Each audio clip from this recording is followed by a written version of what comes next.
And then John, can you talk about, when we did our pre-meeting, you gave us this amazing description of how anxiety and depression are autonomic and how the blood pressure and the stress systems are the same. So can you talk to that a little bit in this whole paradigm of treating both mental and physical health simultaneously? Oh, I don't know if I remember what I said, Lauren. You don't have to say it exactly the same. It was more than 30 seconds ago, so it's lost to the ether. But I would say, you know, Western science has tried to separate out, probably since Descartes in the 1600s, this idea that mind is body and different from body. The mind-body dualism is what they call that in the philosophy. It was actually a misinterpretation, but still it's kind of influenced Western medicine. You know, you got mental health, and then you got real health, physical health. And this is kind of imaginary in your mind, and this is to do with your body.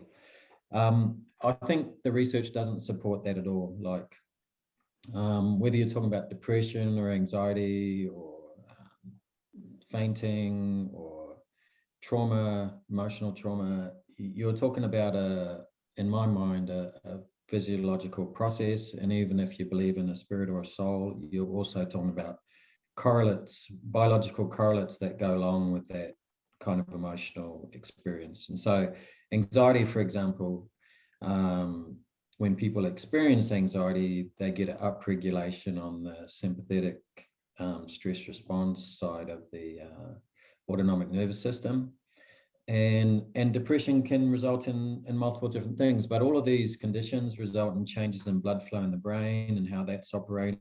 And I like what everybody else has said in terms of, like, the body knows how to heal. And I think that a lot of times modern life, how we've constructed that modern society, is counterproductive to healing. And the solutions we've come up with, which is mostly pills in Western medicine, are potentially also counterproductive to healing in chronic conditions. In acute conditions, I would say Western medicine is awesome. Like, I stabbed my arm accidentally carving a pumpkin, hit my radial artery, and I'm not going to go. I'm not just going to meditate about that. You know, like, I did go to the ER and save my hand. Like 100 years ago, I'll be one hand John. But Western medicine has its place, right? Awesome, amazing. I was just blown away by this guy who sewed everything back together. I was like, thank you so much. $10,000 pumpkin later. But, you know, like, when we think about it, it's like in the ancient world, the conditions for healing were part of our normal daily routine. When the sun went down, we probably sat around with our village friends around a fire, and then we went to bed because in the dark you can't do anything. And then when the sun came up, we got up and we had to go hunting and gathering, and we probably only did that for 3 to 5 hours a day. And then we would eat and cook and socialize and recreate and create artworks, perhaps, or repair our tent. And we didn't have a mortgage or a car to break down or things like that going on. And so we also had foods that were really highly nutritious and designed for our body. We weren't dealing with sugar or highly processed foods or preservatives, those kind of things, which are probably inflammatory and toxic to the body. So those are the kind of conditions that are prime. Like, the rates of insomnia, if you had that lifestyle, I would say would be pretty close to zero. The rates of depression and anxiety, if you had that social network, would be close to zero. But even doctors, most doctors work 60 to 70 hours a week. They're very socially isolated. They're not exercising. They're not eating well. And they wonder why they have depression and addiction issues and all these other kinds of things. And so I'm a real advocate of people getting back to their roots, and even like our separation from nature has a cost on the autonomic nervous system. And the University of Utah is doing some research right now actually about the biological benefits of being in nature. And you can look up the 3-day effect, which is one little kind of audio book there talking about those kind of things. But a lot of our problems today are because we live in modern Western world, I think. Well, then we're going to have to give people some good strategies, because not everyone's going to be able to move into a village and get rid of their car payment. Yeah. But I love how we kind of bring it back, because evolution happens slowly, but progress has happened rapidly. And so we're not necessarily primed for that world that we live in today. I'm going to pivot to the next topic because it really just marries beautifully with the one we're just talking about.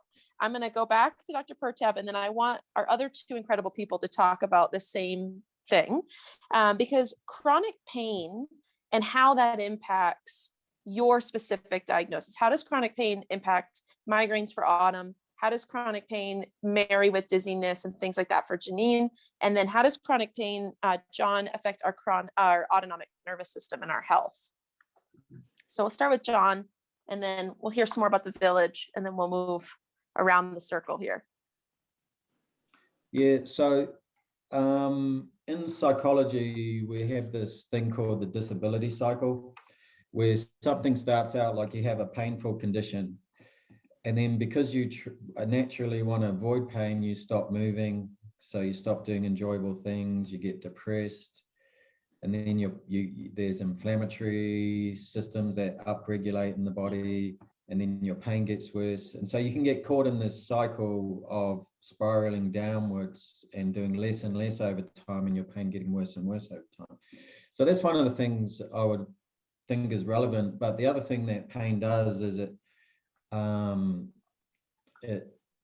produces a stress response in the body. And unfortunately, a lot of the healing processes are probably undermined by diet as much as anything else. Like a high inflammatory diet is going to be a disaster if you're dealing with chronic pain issues, and basically that's sugar and refined foods.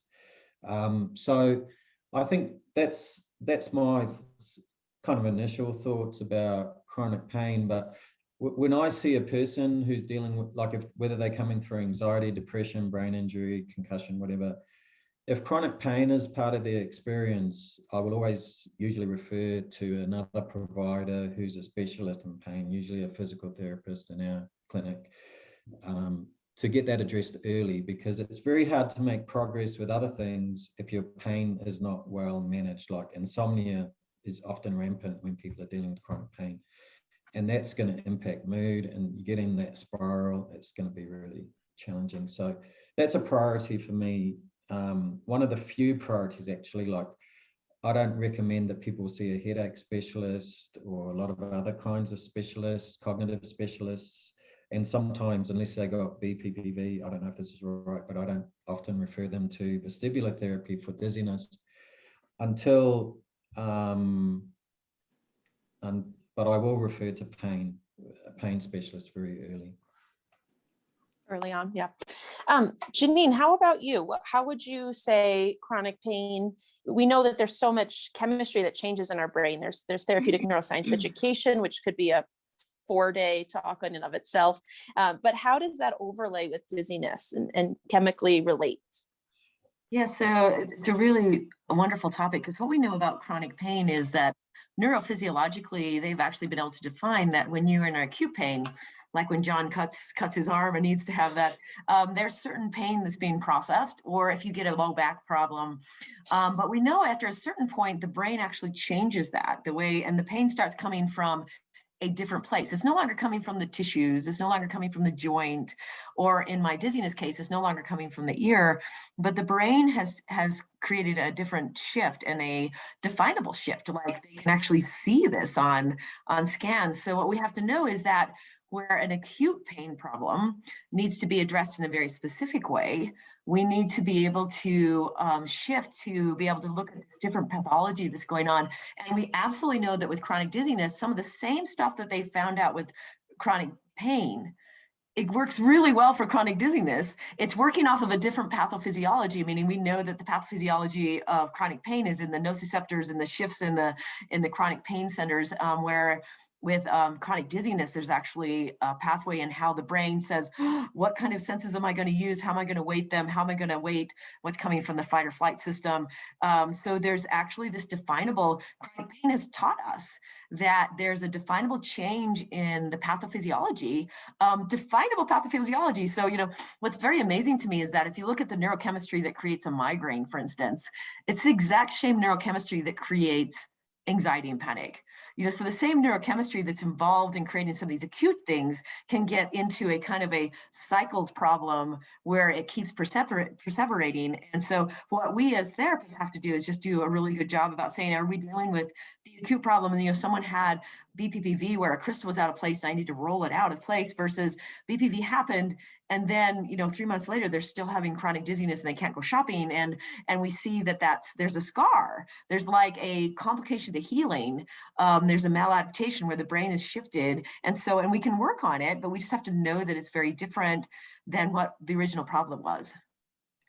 Yeah. If you can ID it, there are protocols to treat all of it. The great news is, just to kind of bring it back to the surface, is that there are treatments for all of the conditions that we're talking about today. Some of them may be more in the management category, like migraines and medications and supplemental therapies, but there are ways to live your life to the very fullest. And with dizziness, that's completely treatable because people like Janine have created protocols for us all to implement in our clinical practice. So that's really exciting.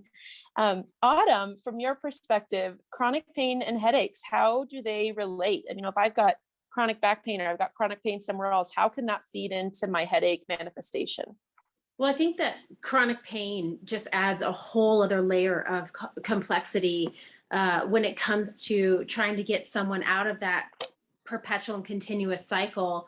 And I do feel like chronic pain can really grind people to a halt in how they're searching for care, what they think. A lot of people will put up with a tremendous amount of pain for a very long time because they just don't see another side of it.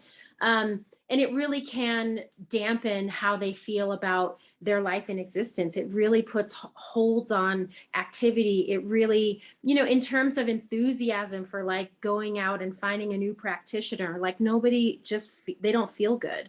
And so I feel like peeling back that layer of chronic pain is really, really important simultaneously as we're trying to treat someone's migraines, because, usually by the time they're dealing with chronic pain and chronic migraines, I mean, all they want to do is crawl into a dark room and not talk to anybody and not do anything and not, they're not going to their friend's house. They're not, it just is so inhibitory. And so really trying to get people so that they feel better so that they can move forward with all the different aspects of care that they might need, because at some juncture it just puts a big halt on things and it doesn't help them to move forward in their care. So I think that's really important.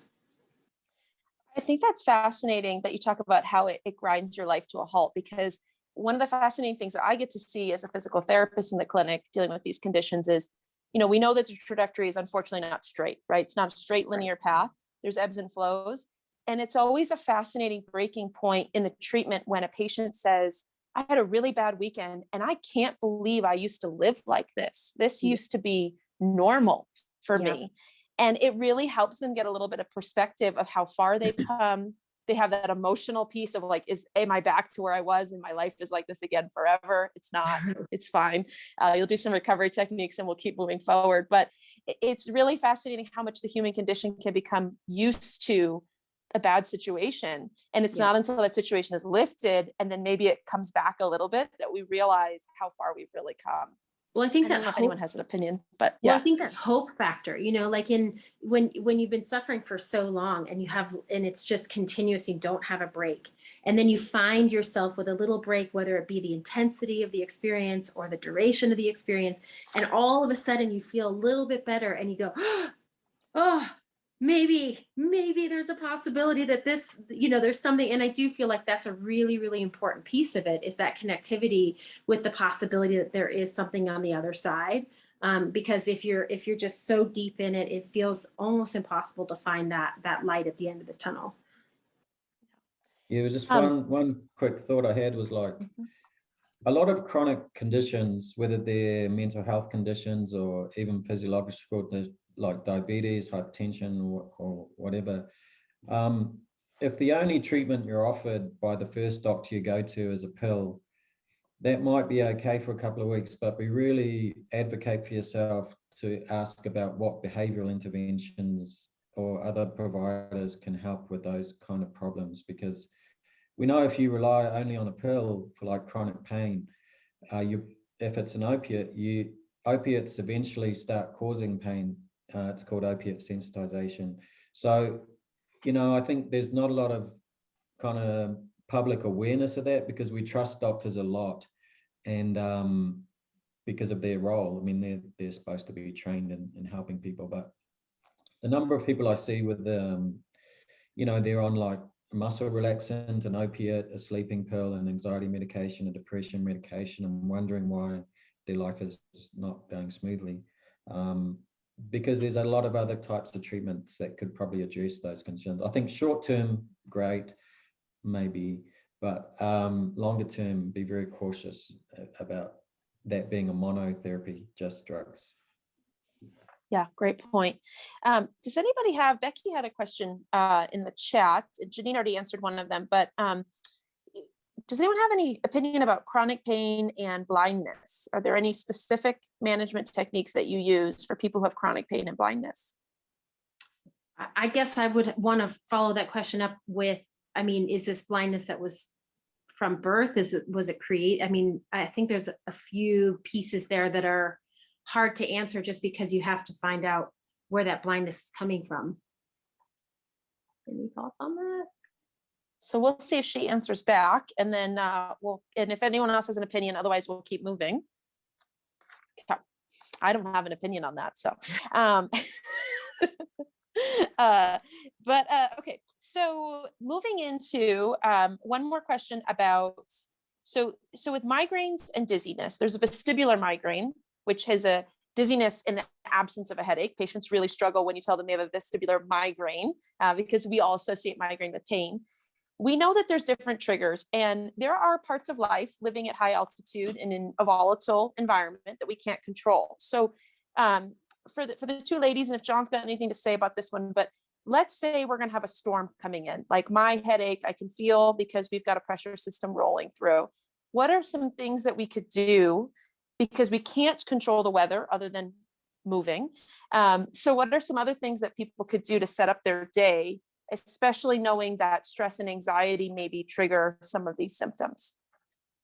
Yeah, so when we talk about migraines, we talk about there's a threshold for when a migraine will trigger, so if there's high pressure or you don't sleep very well, then you can trigger possible migraine activity. So if there's something that's out of your control, like a weather system's coming in, there's high pressure zone coming in, then you just need to watch the other triggers that you normally have. So do you need to make sure you take more breaks? Do you need to make sure you take a walk? Do you need to add some meditation? Do you need to particularly watch your diet on that day? So there's certain things that you can control where other things are out of control. And I have a good friend that suffers from migraines, and she says, on days where I'm not stressed, I can probably eat whatever I want to. I don't have to, I can stay up a little later. But if I'm under a lot of stress, I know that's already put me here. And if there's some other things going on, then I've got to really watch it. I better eat really healthy. I better not skip meals. I better make sure I'm hydrating during the day. So there's just you want to stay connected to that list of things that you can control. And those things can have a powerful impact on whether you raise to that threshold that's going to trigger migraine activity. Yeah, one of the things that I like to look at, so people who have migraines, particularly at high altitude or with pressure systems, a lot of times there's an underlying excess that's going on in the body. So a lot of times I'm usually trying to work on clearing that systemic excess. And this is all kind of like weird terminology, but so really what we're trying to do is kind of move that excess from the head so that when that pressure system comes in, we're not experiencing the same intensity. So when it comes with things that are out of your control, I do think that diet plays a really large role in the accumulation of our resources and how we essentially respond to our environment. Our environment really is this larger macrocosm that our body is in constant response to. I do think it's also really important to listen to those things, right? If there's a pressure system coming in, and your body's constantly screaming during those pressure systems, it's really important to kind of start to look at the whys of what are those pressure systems doing to your body? What is your diet looking like? That is a really, really big factor that comes into play. And again, especially with migraines, there's a lot of times of food sensitivity that comes down with that.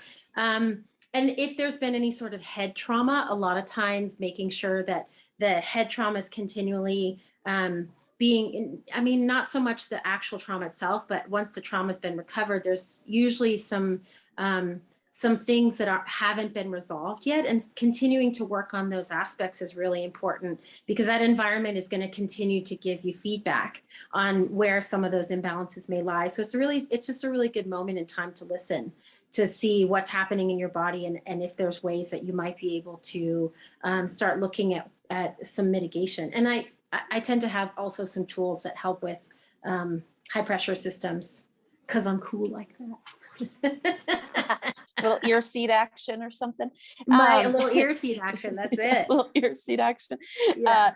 So the question from Becky, and then I want to move to the next topic, but specifically, was blindness from detached retina involving 3 surgeries? That is a whole in and of itself, but does anybody have any clinical pearls that they would love to throw out before we move on? I would say, the principles behind treating chronic pain really wouldn't be dependent on having good vision. So I would say so much of it is a cognitive reframing. It's a actual awakening and connecting with your body in ways that you haven't connected with before. So I would say most of the principles of chronic pain treatment would go very well and would not be dependent on having good visual pathways. In fact, it may be an asset, because you're supposed to be able to turn into more, different kind of sensations and understand your body at a different level. And so, yeah, so I would think it wouldn't be a constraint, but. Well, I guess it would depend on the type of pain the person was experiencing. After any sort of trauma, at least in Chinese medicine, surgery is considered to be a trauma, and I assume you guys would consider it to be trauma as well. Anytime trauma happens on the body, sometimes those healing responses can get a little bit stuck. And some of the things, at least from a Chinese medical perspective, that we work on is trying to go in and find and help heal and restart those healing responses. Because sometimes when the trauma happens, everything kind of collectively gets stuck in one spot, and then the movement of healing can be stunted. So what I would say in terms of addressing that, if the pain were specific in terms of like migraine pain after trauma, then that would be an indication to me that there's some sort of stasis going on, and you could really work on getting those healing responses activated and moving, and that there is definitely treatment for that. If it's chronic systemic pain after trauma, I think it would be much more person specific, and I'd have to really, our diagnostics are really based on the individual. And so someone who came in with pain after a surgery, I'd really have to look at, what are their resources looking like? What's their support system looking like? How long have they been in pain? What the intensity is? There's a lot of questions there. But I would really want to look at that individual and say, just to at least address it and say that there are things that can be done about it. It just is a little bit more of a specific situation from my side anyway. Awesome. Thank you. Okay. So our last 2 big topics coming up are things that I really always find important whenever we do any sort of talk, especially with our community members. So tips and tricks. So what are some tips and tricks that you like to give your patients along the way to address their mental health while treating their physical health in the clinic? And I know that question makes it sound like they're 2 separate things, but what are some clinical pearls that you would use to help a patient manage that mental health component of their treatment? And John, let's start with you. Yeah, I think one of the things that's often a barrier is people's functioning from physical health conditions often deteriorates. Like you have a brain injury, you can't work or something like that. Or it's harder to take care of your kids, or whatever your roles are, it's more challenging to do them. And if people approach that in a way that says, well, to be good, to be a good person, I have to be back where I was before. And everything that's not that is not good. Every day becomes a failure. Does that make sense? Because you can't jump straight from here to up here. So if that's part of your healing process, is feeling like a failure every day, it's really going to hamper your recovery, because you're not able, I mean, it's a very stressful place to be. And we know that the stress system, when that's activated, it does downregulate or suppress the healing side of the autonomic nervous system, where energy gets produced, where cells are repaired, where the immune system is enhanced. And so I think part of it is supporting people emotionally to make their goal not to be here exactly tomorrow, but to focus on growth, and also to focus on helping each day be as close as possible condition-wise for growth, to be optimized for growth. And when people focus on that and they see change over time and progress, and I always postpone grief until they plateaued. Like, a lot of people come in and they've been told by their doctors, you just got to get used to this. And it's really gut-wrenching because they haven't been given any solutions of how to improve their functioning. So I say, well, let's put a hold on that. Let's focus on growth. We'll see too. And if we need to grieve loss later on, we'll work on that. But let's really think about functioning. And most people would be like, I'd rather be able to work a few hours a day than feel good about not working at all, So I think that's my general initial approach about that. Janine, any Want me to tips go and next? tricks? Okay. Yeah. What do you No. got in that brain? Number one, to not to embrace all of the avenues of healing that are available. So like me as a physical therapist, I can work on upregulating this inner ear. I can put crystals back in place when a crystal's come out of place.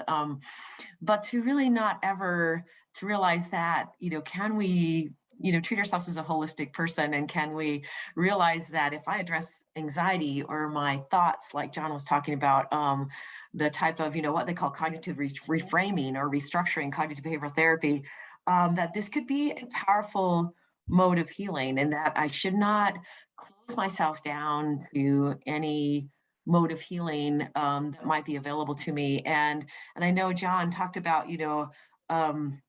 whenever I see a patient, the grieving process, we talk about the 5 stages of grief, and I don't necessarily, I have often seen where some patients who are in my clinic need to be allowed grief. Sometimes at me as an optimistic therapist, we're sitting here like, oh yeah, you can get better, you can do this, and you got this healing thing. And every once in a while I've had a patient who come into me and they want to describe how, they went to go to a family party and their grandson came running over to them, and then halfway across the room turned and went to her husband instead, because the grandson knew that she was too unstable and too weak to pick this child up. And at that moment, there was a part of me as a physical therapist, I want to say, well, you could have backed up, you could have sat down, you could have, find a way to pick up but she just wanted to, we cried for a few minutes. It's like, you are a different person, and, you walk through a door and you're not the same person as you were on the other side of the door. And that hurts.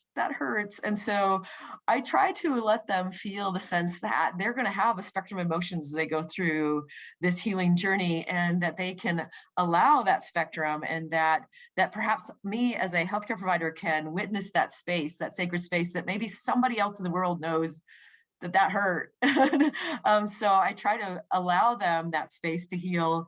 And then just really try to say, don't close yourself off to any avenue of healing, whether that be from a more holistic side, an Eastern medicine side, and also that in order to heal, they need to have support. They need to try to look at what is their spirituality base, what is their, what can they do? Because very often we try to take this on alone. It's going to be something that's going to fail. So get them to have support, get them to allow the spectrum of emotions that they need to have, that me as a provider can allow that space for that spectrum of emotions, and that they can just not close themselves off to any avenues of healing. I think those are both such great points before we move to Autumn. I think you know, what John is saying about putting that grief, that overall grief of loss that your maybe doctor told you this is it, it's as good as it's going to be, off to the side, and telling them we don't even need to deal with that yet.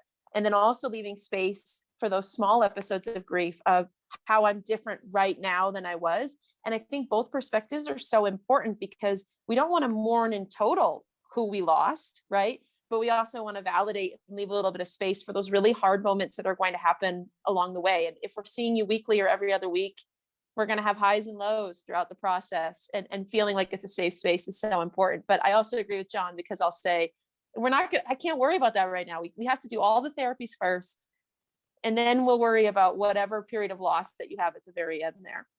Okay. So Autumn, what are some tricks? What's some grounding cues? What are some things that you might give a patient, that they're going to come see me, and they might be a little stressed out when they come to see me. And so what are some backdoor tricks you give them to deal with me? I really like to, I feel like personal empowerment is a really important aspect of healing.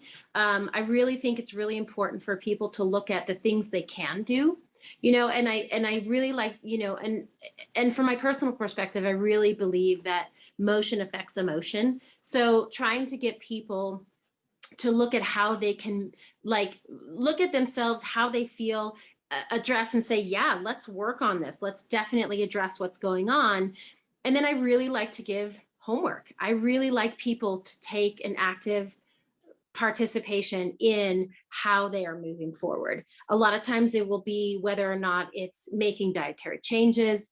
It can sometimes be, sleep hygiene. It can sometimes be just saying, I really, a lot of times I ask my patients, what do you want to get out of this? What's important for you in moving forward? What's your goal in where you want to end up after this experience? And, I have some, patients who have had dysautonomia and head injuries, and they've been like on their floor for, months and months and months and months. And then I ask them, well, what is your goal? And they're like, I really want to run a marathon. And I'm like, okay, let's do that, but obviously it's going to take us some time to get there. And there's some pieces that we have to, but I feel like it's really important to remind people that it's really important to find what's important to you, and let's go for that. Even if it's in little microscopic pieces, even if you're walking up and down your street to begin with, just to, start to get a handle on your heart rate regulation or your, circulatory system or whatever that might look like. I really want people to understand that they are an active participant in this process, and they will continue to be an active participant as the healing process goes, in the goal setting and what that looks like for them, because this is their life, right? Like this is that we want the outcome to be that they have the life that they would like to live, and we want to try to move them as easily as we can. And so sometimes it takes little small choices every day to get them in that direction, even if it's tiny. Yeah, and for all three of these diagnoses, it's the individual's participation, which I think we've talked a little bit about. But you're not, other than taking a pill, right, in a passive treatment, we're not going to cure any of these three diagnoses by not putting in the work every single day. What I like to say to patients is, nerves that fire together wire together. So if you're not doing your daily homework, or at least 4 or 5 times a week of your homework, your brain's not able to make those neuroplastic changes. And there's also a confidence and a self-efficacy that comes with seeing yourself grow and seeing yourself being able to do more and more. Setting manageable goals. I don't know if the PT and Janine has something to say about that, but I love it when a patient comes in and says, it breaks your heart, but the reality of dysautonomia often is, I want to be able to stand in the kitchen and make lunches for my kids in the morning before they go to school. And then they come in and they meet that goal. And instead of acknowledging that we've met that goal, they'll say, well, yeah, I can do that now, but now I want to go back to my Orange Theory classes. And I'm like, well, wait, can we reflect on the fact that we made lunches for the first time, or whatever it is? And then what should our goals look like? So if anybody has any opinion about maybe setting some manageable goals or things like that can help us reframe along the way, that would be great. I love that you said, that very often have a friend, a counselor that actually was working with me. You know, we all have our mental journeys that we've all gone through. And a counselor was talking to me and he's like, you know, positive states slough off us like Teflon and negative states stick to us like Velcro.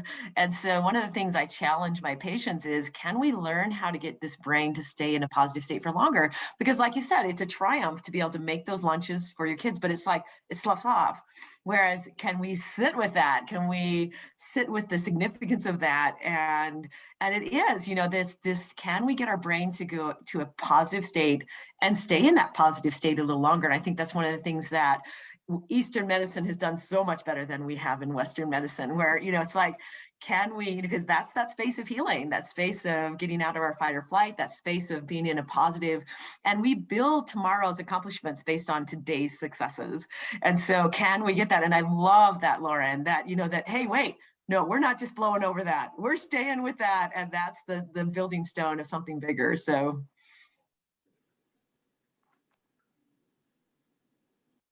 Let's see, we've got some chat situation here. So Becky has a question about, this is a tough one. I want to acknowledge and give space for what is going on over in North Summit. I don't know how much this is the right forum, especially because not all of our panelists are probably aware. But there's been an issue with the firefighters and the EMS providers, and it's been politicized and stigmatized, and there's been a lot of information about what's going on, and probably not all accurate information. So in lieu of that part of the topic, there are often things that happen where our community goes through pain. We had COVID, 9/11, big events, you know, we had the kids who passed away because of drugs and things like that in the schools. So what are some tips and tricks we might have for community level pain, and some things that we can do to try to bind together? Yeah, just a few small thoughts. One is that when we experience powerlessness in one area of our life, there's a risk that it generalizes to other areas of life, right? So I can't change what my employer's doing. Well, I tried, but it didn't work. So therefore, maybe I should abandon all sense of like motivation to change aspects of my work life and my home life that I do have power over. So I think that's one thing I'm thinking of. But I think the other thing is just like, it's a tough thing to swallow, the idea that we are powerless in some situations. Like, and I think we're told if you just try hard enough, you'll find a solution, but it's total rubbish sometimes. And so I think coming to terms with that as a community and saying, well, what are our boundaries? What are our constraints? What are our limits? And within those limits, what opportunities do we have for growth, for connection, for community events, for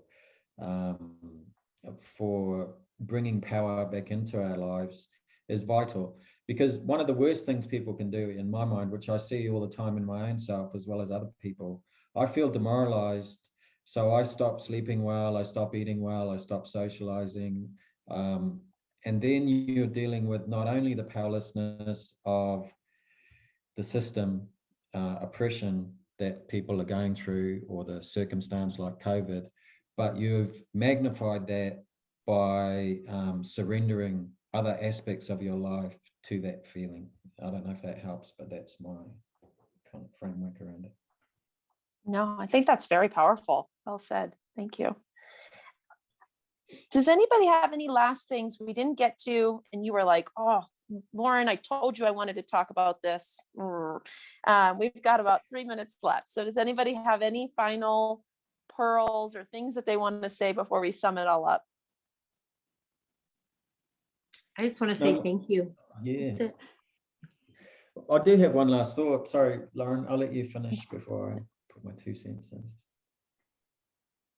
Did you have anything else, Autumn, before I? No, I'm good. Oh, sorry. Okay. I felt like I might have interrupted you. But what I was saying is, like, when I think about where I've moved to over time in my career, I read this book called Sapiens, which is a history of humankind from Neanderthal prehistoric times through the agricultural industrial revolutions, and how society has changed over those times. And I do have this feeling like there's a lot of things that we need to think about how to best recreate the conditions that we had 2,000 years ago. So I work in an 8th-floor story building at a desk. So I have to insert exercise into my day, and I have to insert time in nature into my week for my body to function well. I have access every day in my lunchroom to donuts and cookies and all sorts of things like that. And I have to decide, well, did people 2,000 years ago have donuts and cookies and Cheerios? Probably not. So maybe I'll forego that, and I'll just cook up my oats in this microwave and not have sugar in them and just hope for the best. So I think the other thing is, like, we tend to avoid pain. I mean, that's been a very strong theme in Western life, is to avoid pain.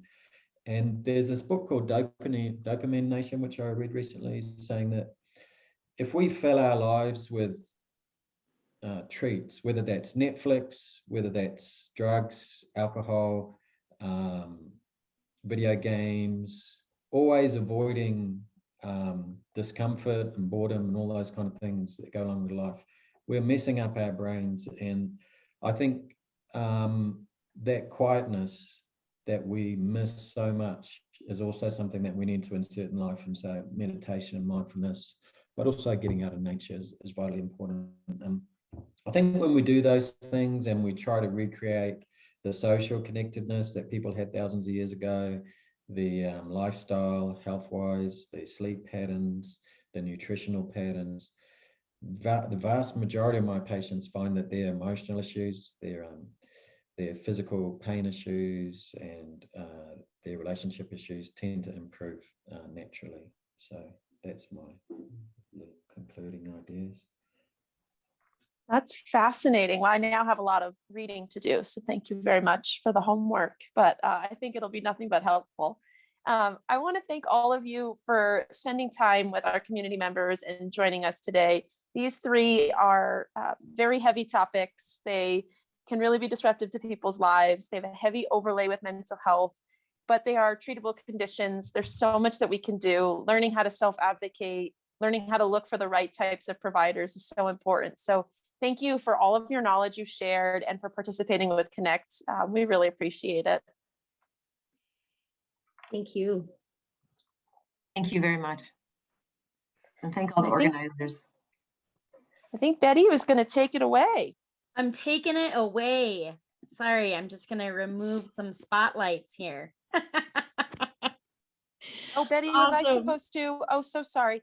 Sorry, last thing. If you or someone you love is struggling with mental health and you need resources, please contact Connect Summit County's peer navigation line. It is not a hotline, so please do not call if you're in crisis.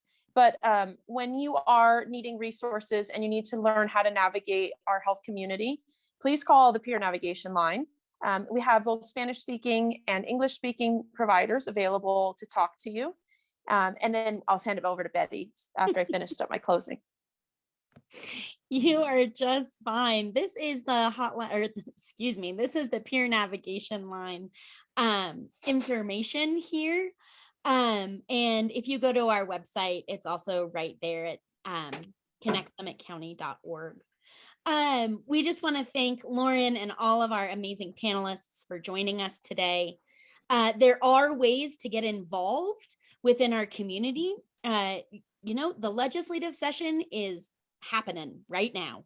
And we will have some follow-up in our thank you email for joining us with information about the bills that are coming up in our legislative session so that you are able to really get involved and tell your elected officials what it is you see needing to happen in our state and in our communities.